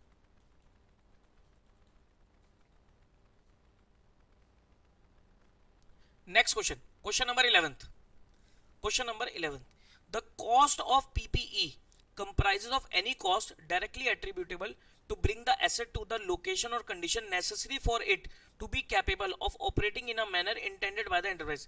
Give any 5 example of such a directly attributable cost. देखो हमने डेप्रिसिएशन के चैप्टर में पढ़ा था, AS10 भी होता है ये, ठीक है, कि भी पीपीई की कॉस्ट अगर आपको निकालनी है, कॉस्ट ऑफ पीपीई निकालनी है, कॉस्ट ऑफ पीपी निकालनी है, तो उसमें क्या क्या खर्चा आएंगे, उसमें हर वो खर्चा आ जाएगा, उसमें हर वो खर्चा आ जाएगा जो पीपीई को वर्किंग कंडीशन में लाने का खर्चा है। पीपीई को वर्किंग कंडीशन में लाने का जो भी खर्चा है वो सारा का सारा कॉस्ट ऑफ पीपीई में आ जाएगा। तो वो कह रहा है ऐसी डायरेक्टली एट्रीब्यूटेबल कॉस्ट के एग्जांपल बताइए। ठीक है, तो cost of PPE comprise of any cost directly attributable to bring the asset to the location और condition necessary for it to be a capable of operating in a manner intended by the enterprise। मतलब enterprise asset को जिस तरीके से use करना चाहती है, enterprise asset को जिस तरीके से यूज करना चाहती है, उस कंडीशन में एसेट को लाने तक का खर्चा वो सारा का सारा कॉस्ट ऑफ द पीपी में आएगा। मान लो मैंने मशीनरी ऑर्डर करी, अब मैं मशीनरी को जिस तरीके से यूज करना चाहता हूं वहां तक मशीनरी को वर्किंग कंडीशन में लाने का खर्चा वो कॉस्ट ऑफ द मशीनरी में ऐड होगा। ठीक है, तो कुछ डायरेक्टली एट्रीब्यूटेबल कॉस्ट है like cost of the employee benefit arising directly from acquisition or construction of an item of PPE। अगर मान लो मैंने अपने एम्प्लॉयज को रखा ही किस पर्पस के लिए है, पीपीई मशीनरी कंस्ट्रक्ट करने के लिए या मशीनरी को परचेज करने के लिए मैंने एम्प्लॉय हायर किए थे कि भाई आपको सारी मशीनरी का परचेज तक का सारा काम देखना है, तो उन सब एम्प्लॉय की जो कॉस्ट है वो सारी की सारी पीपीई की कॉस्ट में ऐड हो जाएगी। साइट प्रिपरेशन, भाई जिस जगह पर मुझे मशीनरी इंस्टॉल करनी है वो साइट मैंने तैयार करी है, वो साइट प्रिपरेशन का खर्चा भी कॉस्ट ऑफ द पीपीई में आएगा। Initial delivery and handling cost, लाने ले जाने का खर्चा, हैंडलिंग वगैरह का खर्चा वो सब आ जाएगा। इंस्टॉल कराने का खर्चा, असेंबल कराने का खर्चा, ये सब आ जाएगा। Cost of testing whether the asset is functioning properly after deducting the net proceed from selling the item produce while testing such as sample produce while testing. होता क्या है, मान लो मैंने कोई मशीनरी ली, अब मैं मशीनरी को टेस्ट कर रहा हूं कुछ प्रोडक्शन करके, मैंने मशीनरी ली, ठीक है, ये मशीनरी है, अब मैं मशीनरी की क्या कर रहा हूं, टेस्टिंग कर रहा हूं, और टेस्टिंग में मैंने क्या करा, कुछ प्रोडक्शन कर ली, टेस्टिंग में कुछ प्रोडक्शन कर ली। अब ये जो मेरे पास गुड्स निकल कर आए, ये जो मेरे पास क्या निकल के आए सर, गुड्स निकल के आए, ठीक है, अभी जो टेस्टिंग का खर्चा है ये तो कॉस्ट ऑफ द पीपी में आएगा, ये तो कॉस्ट ऑफ द पीपी में आएगा, लेकिन जो मैंने यहां पर सैंपल बना लिए, ये जो मैंने सैंपल गुड्स तैयार करे, इन सैंपल को मैं सेल करूंगा, तो ये मेरी इनकम नहीं होगी, ये इस कॉस्ट में से लेस हो जाएगा, ये जो आपकी टेस्टिंग की कॉस्ट है इसमें से लेस हो जाएगा। तो नेट करके आपको कॉस्ट दिखानी पड़ती है क्योंकि ये सैंपल बनाए हैं टेस्टिंग फेज में, तो टेस्टिंग का खर्चा अगर आप ऐड कर रहे हो तो इन सैंपल पे जो आपको सेल प्रोसीड्स हो रही है तो वो नेट करके आपको कॉस्ट ऐड करनी है। ठीक है, next professional fees, example engineers hired for helping in installation of machinery. मैंने कोई इंजीनियर हायर करे किस पर्पस के लिए, मशीनरी इंस्टॉल कराने के लिए, तो वो इंजीनियर की सैलरी वगैरह आ जाएगी, फीस आ जाएगी। ट्रांसपोर्टेशन का खर्चा आ जाएगा, ट्रायल रन खर्चा आएगा, ये सारे वो खर्चे हैं जो हम एसेट को वर्किंग कंडीशन में लाने के लिए इनकर करते हैं, तो ये सारे के सारे खर्चे कॉस्ट ऑफ द पीपी में आ जाएंगे। बताइए क्लियर है यहां तक? हाँ जी,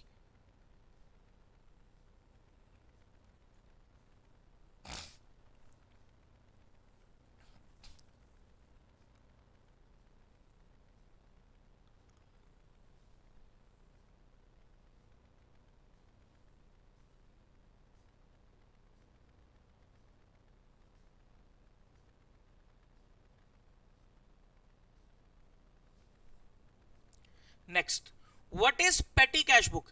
पेटी कैश बुक क्या है, उसके एडवांटेजेस बताओ। देखो पेटी कैश बुक क्या होती है, देखो छोटी छोटी जितनी भी हमारी कैश ट्रांजेक्शंस है, छोटी छोटी जितनी भी हमारी कैश ट्रांजेक्शंस हैं, इनको रिकॉर्ड करने में काम आती है हमारी पेटी कैश बुक। छोटी छोटी जितनी भी हमारी कैश ट्रांजेक्शंस हैं, इनको रिकॉर्ड करने में हमारी जो कैश बुक काम आती है उसे हम बोलते हैं पेटी cash book.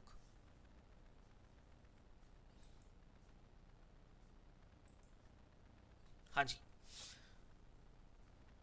In a business house number of small payments such as जैसे टैक्सी का खर्चा, कार्टेज वगैरह, ये सब करे जाते हैं। If all these payments are recorded in the cash book it will become unnecessarily heavy. अगर ये सारी की सारी ट्रांजेक्शन आप कैश बुक में रिकॉर्ड कर दोगे तो कैश बुक आपकी बहुत हैवी हो जाएगी।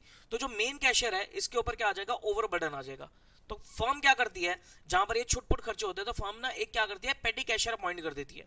ठीक है, जिसका काम क्या होता है, इन सब छोटी छोटी पेमेंट को ट्रैक करके रखना। ठीक है, और जो भी वो पेमेंट करेगा उसको उसकी रिम्बर्समेंट मिल जाएगी। ठीक है, तो बाद में हम क्या करते हैं कि जो भी जिस हेड में खर्चा आएगा तो हम उस हेड का एक खर्चा डेबिट कर देंगे। ठीक है, एक इंप्रेस सिस्टम ऑफ कैश पेटी कैश फॉलो होता है। इंप्रेस सिस्टम में बेसिकली होता क्या है कि एक सम फिक्स कर दिया जाता है, एक अमाउंट फिक्स कर दिया जाता है पेटी कैशियर का कि आपको एक फिक्स टाइम पीरियड में, लेट्स से वीकली या मंथली, इतना कैश मिलेगा और आपको इसमें खर्चा कर लेना है। और फिर आप जब वो पीरियड एंड हो जाएगा तो आप बता देना कितना कैश बचा है, फिर दोबारा अगले पीरियड स्टार्ट होते ही आपको बैलेंस कैश मिल जाएगा। लेट्स से हमने फिक्स कर दिया कि हम कैशियर को, पेटी कैशियर को 5,000 रुपए वीकली देंगे। तो पेटी कैशियर आया मंडे को, और मंडे को हमने क्या करा, उसे 5,000 रुपए दे दिए। ठीक है, अब सैटरडे को शाम को, संडे ऑफ है, सो सैटरडे इवनिंग में जब वो जा रहा था हमने उसे हिसाब ले लिया कि भैया हिसाब दे दे। उसने हिसाब दे के बोला कि भाई साहब 4,000 रुपए खर्च हो गए, 4,000 रुपए का एक्सपेंस हो गया, now he is left with 1,000 रुपए। तो नेक्स्ट मंडे को जब वो आएगा तो हम उसे फिर दोबारा 5 नहीं देंगे, 4,000 देंगे, सो दैट 5,000 रुपए का बैलेंस दोबारा मेंटेन हो जाएगा। इसे बोलते हैं इंप्रेस सिस्टम। यानी कि हर वीक उसके पास स्टार्टिंग में 5,000 रुपए होने चाहिए ताकि वो खर्चा इनकर कर पाए, पेटी कैश इनकर कर पाए। ठीक है, अब इस पेटी कैश बुक के फायदे क्या है, टाइम बच जाता है चीफ कैशियर का, जो चीफ कैशियर होता है उसका टाइम सेव हो जाता है, लेबर कॉस्ट सेव हो जाती है in writing of the cash book and posting them into ledger, और छोटी छोटी पेमेंट पे ट्रैक भी आ जाता है। नहीं तो क्या होता है ना, कई बार ये छोटी छोटी पेमेंट में ही फ्रॉड निकल आता है, तो ये छोटी छोटी पेमेंट पे कंट्रोलिंग भी आ जाती है, ट्रैक भी आ जाता है। ठीक है, what do you mean by principal books of accounts? Principal books of accounts क्या है? लेजर को बोलते हैं principal books of accounts because it provides full information recording all the transaction pertaining to an individual account. Ledger में हमारे पास 3 तरीके का अकाउंट होता है, पर्सनल, रियल और नॉमिनल। तो प्रिंसिपल बुक्स ऑफ अकाउंट्स हम किसे बोलते हैं? लेजर को बोलते हैं। What are the rules of posting journal entry into ledger? Journal entry into ledger, journal से लेजर में डालने का रूल बताना है आपको, कैसे क्या रूल्स होते हैं। पहला, separate account is opened in the ledger book for each account and entries from journal are posted to respective ledger account accordingly। ठीक है, क्या होगा सर, हर लेजर बुक में एक सेपरेट अकाउंट खुलेगा।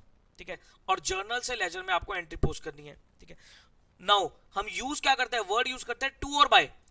जो टू वर्ड होता है वो डिनोट करता है डेबिट साइड को, और जो बाय वर्ड होता है वो डिनोट करता है किसको, क्रेडिट साइड को। ठीक है, ये टू और बाय का कोई लॉजिक नहीं है, ये सिर्फ हमने एक डिनोमिनेशन दे रखी है कि भाई लेजर की टू, अगर डेबिट साइड होगी तो हम टू टू करके लिखेंगे और क्रेडिट साइड होगी तो बाय करके लिखेंगे, ताकि पता लग जाएगा टू और बाय कि डेबिट साइड है और क्रेडिट है। Concerned account is debited in the journal should be debited in the ledger. अच्छा, जर्नल अकाउंट एंट्री में जो अकाउंट डेबिट किया ना, तो लेजर में भी आपको उसी अकाउंट को डेबिट करना है, लेकिन लिखा जाएगा दूसरे अकाउंट का नाम। मतलब अगर मान लो एक एंट्री है कैश टू कैपिटल, एक एंट्री है कैश टू कैपिटल, ये जर्नल है, तो इसको कैसे हम लेजर में रिकॉर्ड करेंगे? जब हम कैश बुक बना रहे होंगे, कैश अकाउंट बना रहे होंगे, तो कैश अकाउंट को डेबिट ही किया जाएगा। मान लो 1 लाख, तो कैश अकाउंट को आप क्या करोगे, डेबिट करोगे, लेकिन लिखोगे क्या, टू कैपिटल 1 लाख। और सेम जो आप कैपिटल अकाउंट बना रहे होंगे, तो कैपिटल अकाउंट एंट्री में क्रेडिट हुआ है तो यहां पर भी क्रेडिट करना पड़ेगा, लेकिन लिखेंगे क्या हम, by cash 1 lakh, by cash 1 lakh. Clear है? तो ये रूल्स हैं टू पोस्ट द, ठीक है।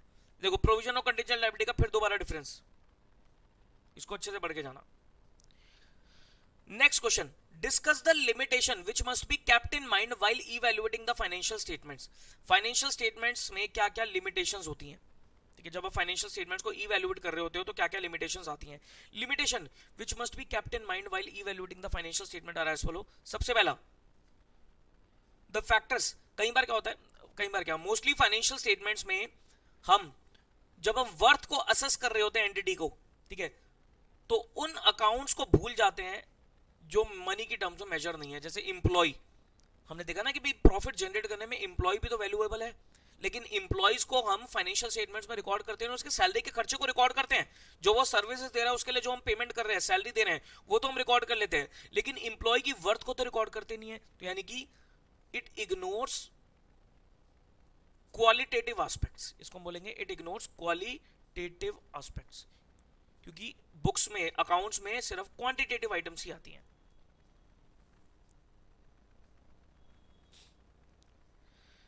Balance sheet shows the position of the business on the day of its preparation, not on the future date. Not on the future date.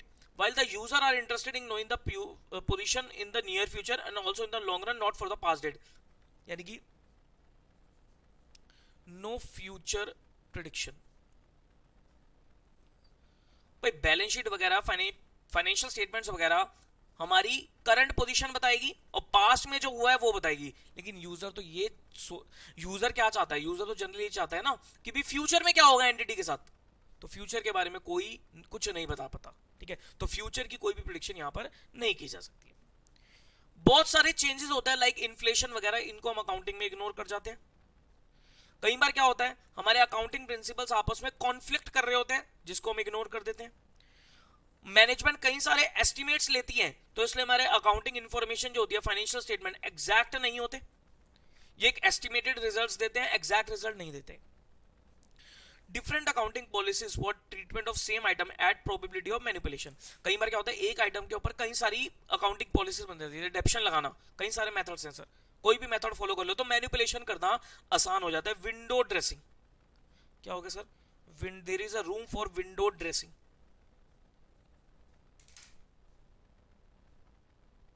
ठीक है, next going concern concept और cost concept के बारे में बताना है आपको। गोइंग कंसर्न कॉन्सेप्ट और cost concept. Going concern concept क्या कहता है, गोइंग कंसर्न कॉन्सेप्ट ये आपकी एक फंडामेंटल अकाउंटिंग अजम्पशन ही है कि भाई एंटिटी गोइंग कंसर्न है। गोइंग कंसर्न मतलब entity will continue in operation in the foreseeable future, यानी कि ना तो कोई इंटेंशन है ना ही कोई नीड है to liquidate the business, to materially curtail the scale of the operations. ठीक है, अगर मान लो नीड आती है कि भाई बिजनेस बंद होगा, ऑपरेशंस को स्केल डाउन किया जाएगा, तो फाइनेंशियल स्टेटमेंट को आप डिफरेंट बेसिस पर बनाओगे, मतलब नॉट गोइंग कंसर्न में बनाओगे और उसको डिस्क्लोज भी करना पड़ेगा in the financial statement. This is very important कि भाई वैसे तो गोइंग कंसर्न हम फॉलो करते हैं कि भाई हमारे जब भी आप अकाउंटिंग देख रहे हो तो गोइंग कंसर्न बेस पे अकाउंटिंग हो रही है, मतलब ये अजम्पशन है कि बिजनेस को बंद नहीं किया जाएगा, नियर फ्यूचर में कंटिन्यू रहेगा बिजनेस, ना ही ऑपरेशंस को डाउन किया जाएगा। लेकिन ऐसी नीड आ सकती है कि भी बिजनेस को बंद करने की प्लानिंग हो रही है, तो उस केस में आपको फाइनेंशियल स्टेटमेंट बनाने का तरीका चेंज करना पड़ेगा। फिर गोइंग कंसर्न अजम्पशन में नहीं बनेंगे, फिर बनेंगे नॉट गोइंग कंसर्न पे, और उसे आपको डिस्क्लोज भी करना पड़ता है। ठीक है, कॉस्ट कॉन्सेप्ट क्या कहता है, by this concept the value of an asset is to be determined on the basis of historical cost, in other word acquisition cost, कि भाई assets वगैरह को आप किस वैल्यू पे रिकॉर्ड करोगे, उसकी कॉस्ट पे रिकॉर्ड करोगे। एक्विजिशन कॉस्ट, जितने में आपने उसे एक्वायर किया, जो भी आपने खर्चा किया to acquire that asset. Although there are various measurement base, accounting traditionally prefer this concept in inherent interest of objectivity.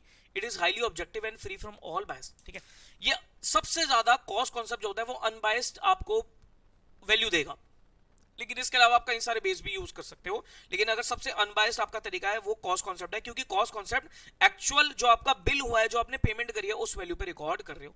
इसमें अब आपके प्रेजेंट वैल्यू बेसिस भी आ जाता है, रियलाइजेशन बेसिस भी आ जाता है, वो सब सब्जेक्टिविटी आ जाती है वहां पर। ठीक है, ये क्वेश्चन हम देख चुके प्रोविजन वाला कंटीजेंट लायबिलिटी का। हाँ, ये क्वेश्चन भी आ जाता है एग्जाम में।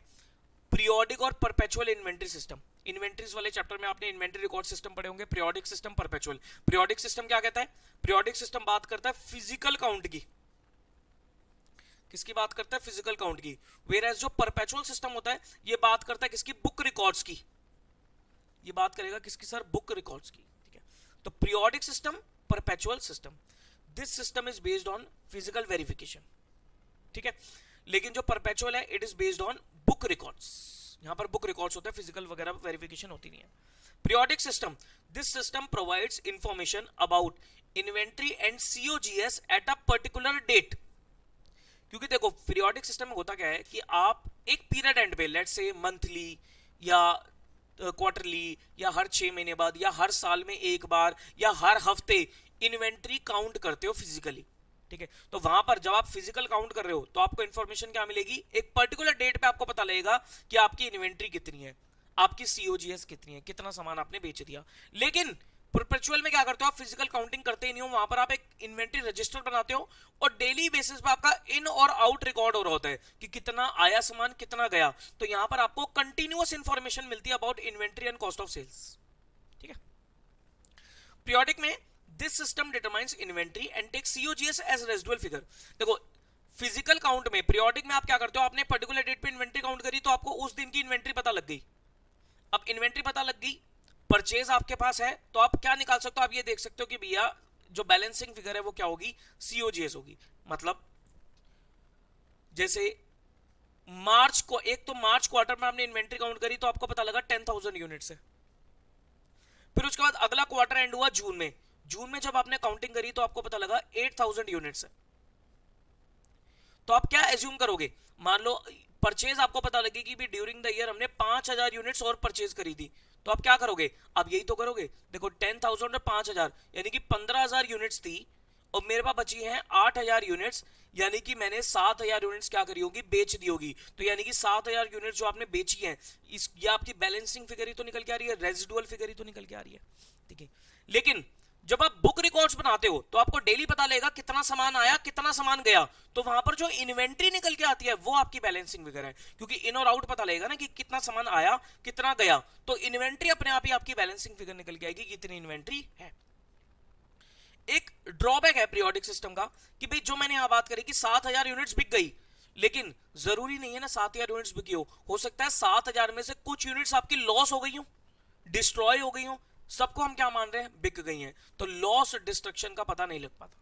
तो COGS includes loss of goods as not in the inventory are assume to be sold, but perpetual में पता लग जाएगा। परपेचुअल में क्या होगा कि मान लो अगर आपकी बुक्स बोल रही हैं कि भाई आज आपके पास 100 यूनिट्स हैं, 100 यूनिट्स अवेलेबल आपकी बुक्स बता रही हैं। अब आपने काउंट कर लिया, आपने रैंडमली क्या करा कि भाई एक बार मैं चेक तो कर लूं कि 100 यूनिट्स हैं या नहीं है। तो आपने काउंट करके देखा तो आपको पता लगा कि भाई 90 यूनिट्स ही पड़ी हैं। तो आपको पता लग जाएगा 10 यूनिट्स क्या हो गई है? आपकी लॉस हो गई है, चोरी हो गई है। तो यहां पर कंट्रोलिंग करना आसान है परपेचुअल में। तो closing inventory includes loss of goods as unsold goods assume to be in inventory, ठीक है। पीरियोडिक में इन्वेंट्री कंट्रोल पॉसिबल नहीं है क्योंकि आप फिजिकल काउंट करोगे एक पीरियड एंड के बाद, लेकिन यहां पर डेली इन्वेंट्री आपकी पता लग रही है तो आप किसी भी दिन रैंडमली इन्वेंट्री को काउंट करके उसकी कंट्रोलिंग कर सकते हो, चेक कर सकते हो कि एक्चुअली में उतनी इन्वेंट्री बुक्स में जो दिखाई जा रही है उतनी है भी या नहीं। Periodic, this system is simple and less expensive. On the other hand perpetual क्या होता है? यहां पर आपको एक प्रॉपर एक स्टोर डिपार्टमेंट बनाना पड़ेगा, एक टीम रखनी पड़ेगी, तो एक कॉस्टलियर एक्सरसाइज है। पीरियोडिक जब भी आप काउंट करोगे तो आपको एक टेम्परेरी बिजनेस बंद करना पड़ेगा, शट डाउन करना पड़ेगा कुछ टेम्परेरी पीरियड के लिए। मतलब आज अगर मैं इन्वेंट्री काउंट कर रहा हूं अपने बिजनेस की तो मुझे आज अपनी दुकान को बंद करना पड़ेगा, क्योंकि भाई उधर मैं काउंट कर रहा हूं, उधर सामान बिक भी रहा है तो काउंटिंग पॉसिबल नहीं है ना, तो मुझे शट डाउन करना पड़ेगा आज के लिए। बट परपेचुअल में क्या होगा सर? परपेचुअल तो रेगुलर बेसिस पे बुक रिकॉर्ड्स हो रहे हैं, तो वहां पर आपका काम अफेक्ट नहीं होता, काम चलता चला जाएगा। जितने भी रिटेल स्टोर होते हैं जैसे बिग बाजार हो गया और आपका ये जितने भी चेन रिटेल आउटलेट्स वगैरह होते हैं ये सब परपेचुअल फॉलो करते हैं, ठीक है। तो इसमें हमेशा क्या हो रहा है? आपका बुक रिकॉर्ड्स बन रहे होते हैं। छोटे छोटे जो दुकानदार होते हैं वो पीरियोडिक भी फॉलो करते हैं, ठीक है। क्लियर है यहां तक? जल्दी बताओ, क्लियर है? ओके कर दो, यहां तक थम्स अप कर दो, ओके कर दो, फिर मैं आगे बढ़ता हूं।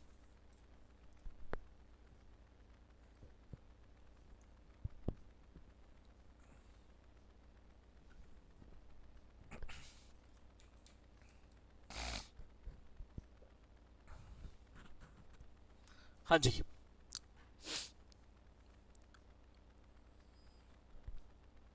चलो ठीक है।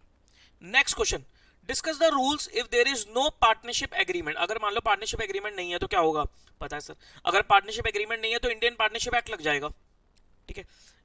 In the absence of any agreement क्या होगा, no partner has the right to salary, किसी को भी सैलरी नहीं मिलेगी, किसी को भी इंटरेस्ट ऑन कैपिटल नहीं मिलेगा, कोई इंटरेस्ट ऑन ड्रॉइंग नहीं होगा, और जो इंटरेस्ट होगा लोन पे वो 6% पर एनम के हिसाब से होगा, और जो प्रॉफिट और लॉसेज होंगे that will be shared equally, ठीक है। तो these are the rights of the partner in the absence of any deed. Next, what are the basic consideration to distinguish capital and revenue expenditure, ठीक है। Capital expenditure और revenue expenditure को distinguish करने के लिए आपकी बेसिक पॉइंट्स क्या हैं। सबसे पहला nature of the business. Nature of the business में क्या कहता है कि भाई मान लो कोई खर्चा किसी के लिए कैपिटल हो सकता है, किसी के लिए रेवेन्यू हो सकता है। जैसे कि मैंने मान लो फर्नीचर खरीदा तो मेरे लिए फर्नीचर जो है वो एक कैपिटल एक्सपेंडिचर है, एक एसेट है। लेकिन ऑन द अदर हैंड अगर मान लो एक फर्नीचर डीलर फर्नीचर परचेज कर रहा है सेल करने के लिए, तो उसके लिए वो क्या है, रेवेन्यू एक्सपेंडिचर है, यानी कि nature of the business. For a trader dealing in the furniture, purchase of furniture is a revenue expenditure, but for any other trade purchase of furniture एक कैपिटल एक्सपेंडिचर है क्योंकि वो एक एसेट है, ठीक है। तो nature of business is very important criteria for separating expenditure between capital और रेवेन्यू। नाउ रेकरिंग, अगर खर्चा बार बार होता है, अगर खर्चा बार बार होता है, जैसे सैलरी पे करते हो, रेंट पे करते हो, तो ये रेगुलर पे होने वाला खर्चा है, बार बार होता है, तो ये हमारा रेवेन्यू एक्सपेंडिचर है। लेकिन अगर खर्चा बार बार नहीं होता है, एक ही बार होगा, तो वो आपका कैपिटल एक्सपेंडिचर है। If the frequency of expense is quite often in an accounting year, it is said to be an expenditure of revenue nature. But जितने भी non-recurring expense है, is infrequent in nature and do not occur often in the accounting year, तो ये आपका capital expenditure है। Monthly rent पे करना, salary पे करना, ये सब रेवेन्यू एक्सपेंडिचर है। वाइल परचेज ऑफ एसेट ये आप बार बार नहीं करोगे तो ये कैपिटल एक्सपेंडिचर है, ठीक है। पर्पस, अब खर्चा क्यों किया, अगर मान लो खर्चा नॉर्मल मेंटेनेंस का खर्चा है, अगर खर्चा क्या है, नॉर्मल मेंटेनेंस का खर्चा है, तो वो आपका क्या है, रेवेन्यू एक्सपेंडिचर है। लेकिन अगर खर्चा नेसेसरी खर्चा है टू क्या नाम है, एसेट को चलाने का खर्चा है, जिसके बिना एसेट चल ही नहीं सकता, तो वो कैपिटल एक्सपेंडिचर है। जैसे अगर मैंने कोई मेजर पार्ट रिप्लेस करा दिया अपनी मशीनरी में, तो मेजर पार्ट के बिना मशीनरी नहीं चल सकती, तो मेजर पार्ट रिप्लेस कराना इज अ कैपिटल एक्सपेंडिचर। इसमें वो आएगा आपका सिनेमा हॉल चलाना है, सिनेमा हॉल चलाने के लिए लाइसेंस लेना पड़ रहा है, तो लाइसेंस लिए बिना सिनेमा हॉल नहीं चलाया जा सकता, तो वो नेसेसरी है। उसका पर्पस क्या है कि भाई वो एसेट को, वो सिनेमा हॉल को वर्किंग कंडीशन में लाने का खर्चा है, तो वो क्या हो जाएगा, आपका कैपिटल एक्सपेंडिचर होगा। तो अगर एक्सपेंस है रिपेयर ऑफ द मशीनरी, तो ये क्या है, नॉर्मल मेंटेनेंस का खर्चा है, रिपेयर मेंटेनेंस चलती रहती है, तो वो रेवेन्यू एक्सपेंडिचर है।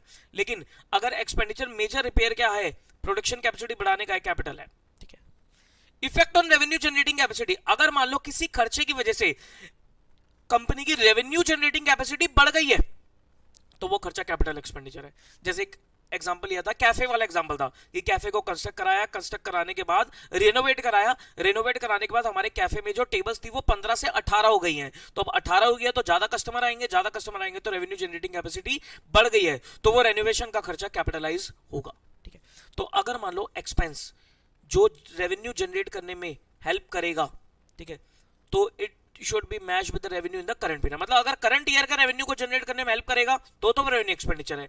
लेकिन अगर कोई खर्चा आपको रेवेन्यू जनरेट करने में हेल्प करेगा फ्यूचर ईयर्स में भी, तो वो आपका कैपिटल एक्सपेंडिचर है। तो कैफे को रेनोवेट कराने की वजह से जो हमारी सीटिंग कैपेसिटी बढ़ी, तो वो फ्यूचर आगे जाके लंबे समय तक बेनिफिट देगी ना, तो वो आपका कैपिटल एक्सपेंडिचर है। Materiality of the amount involve, कि भाई अमाउंट के हिसाब से भी आप देख सकते हो कि खर्चा कैपिटल है, रेवेन्यू है। जनरली छोटे मोटे खर्चों को हम रेवेन्यू मान लेते हैं और बड़े खर्चों को हम कैपिटलाइज करते हैं, लेकिन अमाउंट को सबसे बाद में देखा जाता है। कई बार बड़ा खर्चा भी रेवेन्यू हो सकता है, जैसे एडवर्टीजमेंट करी, एडवर्टीजमेंट पे अगर मान लो 1 करोड़ रुपए खर्च हो गया, एडवर्टीजमेंट पे 1 करोड़ रुपए खर्च हो गया, तो ये कैपिटल एक्सपेंडिचर नहीं है, ये 1 करोड़ का खर्चा भी रेवेन्यू एक्सपेंडिचर ही होगा, ठीक है, क्लियर।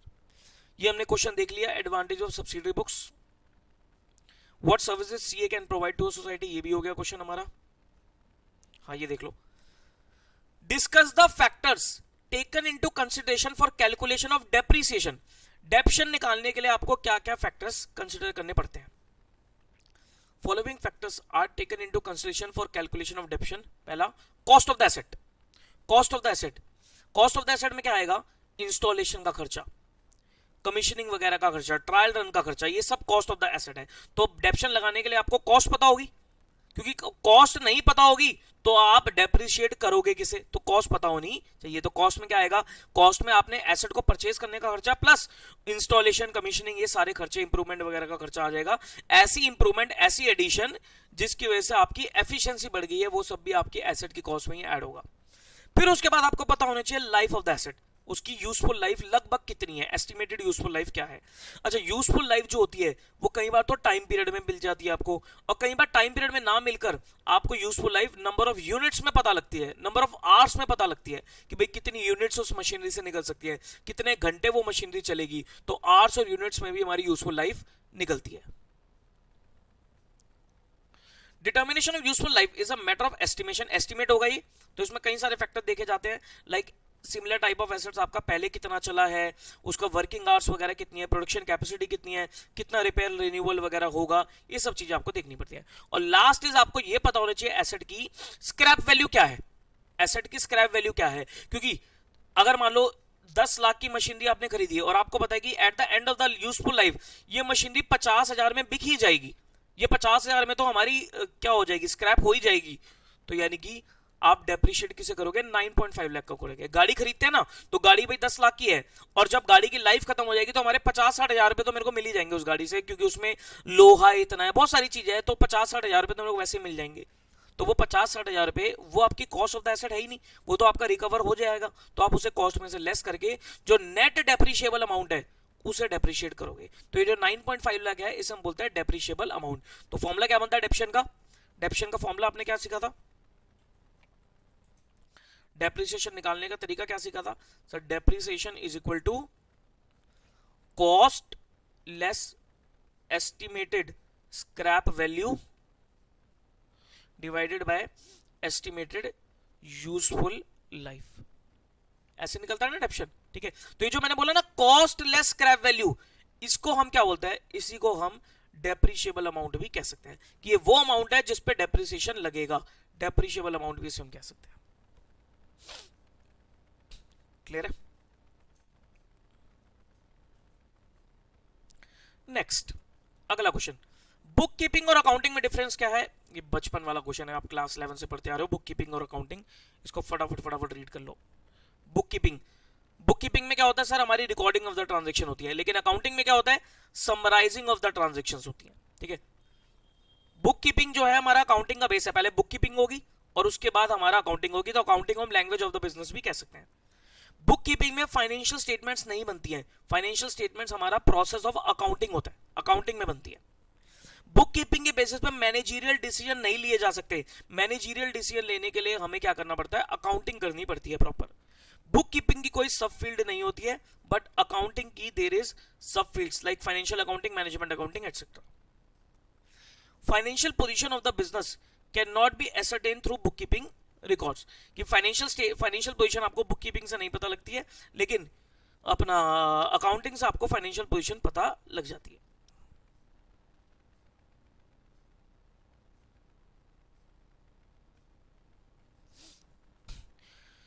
अगला क्वेश्चन, पीरियोडिक और परपेचुअल सिस्टम, पीरियोडिक और परपेचुअल सिस्टम। ठीक है, ये आप कर लेना है, तो हमने देख लिया अभी। शॉर्ट नोट्स, शॉर्ट नोट्स में cash basis of accounting, cash basis of accounting क्या होता है? Cash basis of accounting is a method of recording financial transaction by which revenue and expense, asset and liability are reflected in the accounts in the period in which receipt and payments are actually effected or made। Cash basis of accounting में होता है कि transaction को तभी record करोगे जब आपका actually में रिसीट और पेमेंट हुई है। गोइंग कंसर्न कॉन्सेप्ट क्या है? गोइंग कंसर्न कॉन्सेप्ट कहता है कि financial statements are normally prepared on the assumption that enterprise is a going concern and will continue operation in the foreseeable future. However, it is assumed that enterprise has neither intention nor need to liquidate or materially curtail the scale of operation. If such an intention or need exists, the financial statement may have to be prepared on a different basis. ये भी पढ़ा हमने going concern का सारा। ठीक है, एक होती है कन्वर्जन कॉस्ट। कन्वर्जन कॉस्ट क्या होती है? रॉ मटेरियल को फिनिश गुड्स में कन्वर्ट करने का जो खर्चा होता है, रॉ मटेरियल को फिनिश गुड्स में कन्वर्ट करने का खर्चा जो होता है उसे हम बोलते हैं conversion cost. That is cost incurred to convert raw material or components into finished or semi-finished products. ठीक है, कि भाई रॉ मटेरियल को फिनिश गुड्स और सेमी फिनिश गुड्स में कन्वर्ट करने का जो खर्चा होता है उसे हम बोलते हैं कन्वर्जन कॉस्ट। ठीक है, this normally include cost which are specifically attributable to the units of production, जैसे कि लेबर का खर्चा, direct expenses, subcontracted work, production overheads, direct cost, absorption cost, ये सब ना कॉस्टिंग में आप पढ़ोगे कि भाई सिंपल समझ लो, रॉ मटेरियल को फिनिश गुड्स में कन्वर्ट करने का खर्चा, इसमें लेबर आ गया, डायरेक्ट एक्सपेंस आ गए, और भी कई सारे ओवरहेड्स वगैरह हो जो हो गए, वो आपके कन्वर्जन कॉस्ट बनेंगे। देन होता है एक diminishing balance method. Diminishing balance method ये हमारा एक ऐसा मेथड ऑफ डेप्शन होता है जहां पर हमारा जो डेप्रिसिएशन का चार्ज है वो फिक्स रहेगा, जैसे रेट।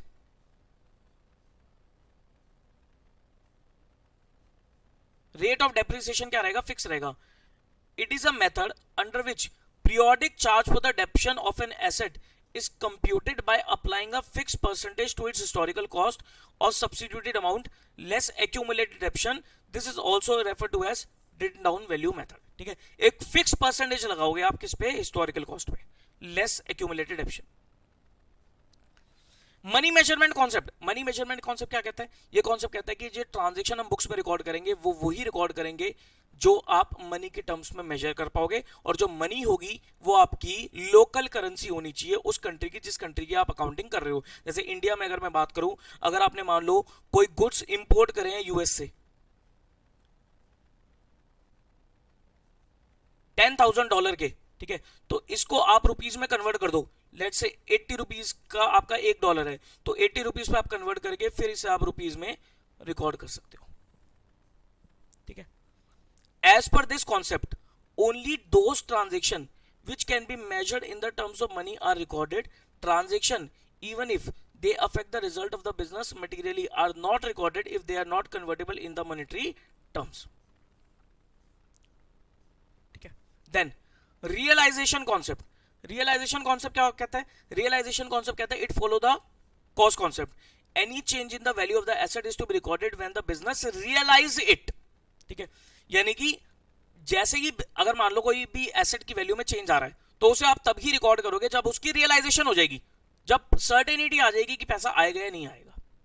ठीक है, मटेरियलिटी क्या होती है, मटेरियलिटी जितनी भी इंपॉर्टेंट है, रेलेवेंट आइटम्स हैं, उन्हें हम मटेरियल बोलते हैं, यानी कि वो items which might influence the decision of the user of the financial statement are disclosed in the financial statements.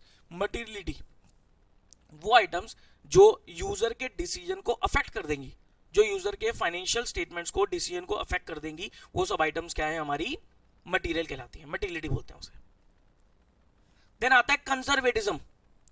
Conservatism principal क्या कहता है, कंजर्वेटिज्म प्रिंसिपल स्टेट्स दैट, उसे बोल दो भी बाहर लगा लेगा, ठीक है, अभी आधा घंटा लेगा बाहर लगा लेगा। Conservatism states that accountant should not anticipate any future income, however they should provide for all the possible losses. ठीक है, कंजर्वेटिज्म प्रिंसिपल क्या कहता है कि भाई हमें जितने भी फ्यूचर के लॉसेस वगैरह हैं उन्हें हमें बुक्स में रिकॉर्ड करना चाहिए, प्रोविजन बना लेते हो ना, लेकिन इनकम्स वगैरह को तब तक आप बुक्स में रिकॉर्ड नहीं करोगे, एंटिसिपेट नहीं करोगे जब तक उसकी रियलाइजेशन सर्टेन ना हो जाए। इनकम में क्या चलता है, सर्टेनिटी होनी चाहिए। AS9 पढ़ोगे आप इंटर में, वो कहता है कि जब तक सर्टेनिटी नहीं होगी तब तक बुक्स में आप रिकॉर्ड नहीं करोगे। When there are many alternative value of assets, an accountant should choose the method which leads to the lesser value. Extraordinary item. Extraordinary item क्या होती हैं, वो आइटम्स हैं इनकम और एक्सपेंस की जो हमारे ऑर्डिनरी एक्टिविटीज से नहीं हो रही है, जैसे कि loss by fire, loss by theft, insurance claim, ये सब ऑर्डिनरी नेचर के आइटम्स नहीं है। दीज आर एक्स्ट्राऑर्डिनरी आइटम जो हमारी एक्सपेक्टेड है कि भाई बार बार नहीं होंगी, रेगुलरली नहीं होंगी, ठीक है, उन्हें बोलते हैं extraordinary item. Floating charge. Floating charge क्या होता है, फ्लोटिंग चार्ज एक ऐसा चार्ज ऑन द एसेट्स है जहां पर कोई स्पेसिफिक एसेट कवर नहीं है, सारे एसेट्स कवर्ड है against the death, even including the future one, even including the future one. ठीक है, मनी मेजरमेंट कॉन्सेप्ट अभी हम देख चुके। Periodicity concept. पीरियोडिसिटी कॉन्सेप्ट क्या कहता है कि भाई हमें कभी भी एंटिटी के रिजल्ट्स निकालने हैं ना, तो हमें उसकी eight the end of the life तक वेट नहीं करना। ये नहीं कि जब एंटिटी खत्म हो जाएगी, डिसॉल्व हो जाएगी, तब हम उसके प्रॉफिट और लॉस निकालेंगे। हमें उसकी लाइफ ऑफ द एंटिटी को पीरियड्स में डिवाइड करना है। लेट्स से मंथली हो गया, क्वार्टरली हो गया, 6 महीने हो गया, ईयरली हो गया, इसका हम ईयरली फॉलो करते हैं, तो वो जो ईयर है वो एक हमारा पीरियोडिसिटी कॉन्सेप्ट के हिसाब से बनता है, तो हम ईयरली रिजल्ट कैलकुलेट करेंगे सो दैट डिसीजन मेकिंग हो पाए। According to periodicity concept, account should be prepared after every period, not at the end of the life of the entity. This is also called the concept of definite accounting period. Usually, this period is one accounting year. We generally follow April to 31st March of the immediately following year. ठीक है. Then आता है accrual basis of accounting. Accrual basis of accounting क्या कहता है कि भी transaction को रिकॉर्ड कर लो, ठीक है, as and when they accrue, as and when they occur, irrespective of the fact पैसा आया हो या ना आया हो. ठीक है. Amortization, amortization क्या करते हैं हम, जितने भी intangible assets हैं, जैसे हम टेंजिबल एसेट्स को डेप्रिशिएट करते हैं और इनटेंजिबल एसेट्स की वैल्यू को जब हम राइट ऑफ कर रहे होते हैं, उसे हम क्या बोलते हैं, amortisation. That is gradual and systematic writing of the asset or account over an appropriate period. ठीक है. कंटिंजेंट एसेट्स, ऐसा एसेट, ऐसा क्लेम बाय द एंटिटी, मैंने कल बताया था ना आपको कि एंटिटी ने क्लेम डाल रखा है किसी के ऊपर, जिसकी वजह से उसे कुछ बेनिफिट हो सकता है और नहीं भी हो सकता है, वो एक कंटिंजेंट एसेट बनेगा. An asset the existence, ownership और वैल्यू विच मे नोन और determine only by the occurrence और नॉन अकरेंस ऑफ वन और मोर अनसर्टेन फ्यूचर इवेंट्स. ठीक है.